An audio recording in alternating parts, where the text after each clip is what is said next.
असाक्षरता मुक्त गावाची शपथ. साक्षरता शपथ. मी अशी शपथ घेतो की माझे संपूर्ण कुटुंब गाव 26 जानेवारी 2027 पर्यंत साक्षर करेल. मी स्वतः असाक्षर राहणार नाही आणि इतरांना असाक्षर राहू देणार नाही.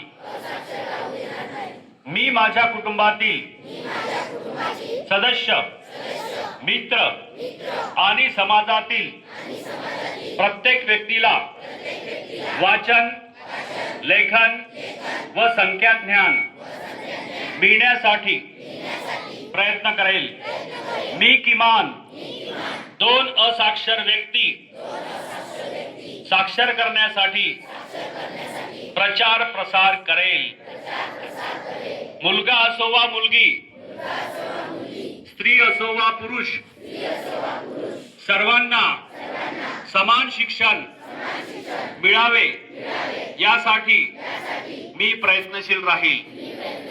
राज्याचे 100% साक्षरतेचे ध्येय गाठण्यासाठी मी माझे सर्वतोपरी व निरंतर योगदान देईल. मी स्वतः शिकेन आणि इतरांना शिकण्यास मदत करेल, ज्यामुळे समाज प्रगती करू शकेल. जय हिंद, जय महाराष्ट्र.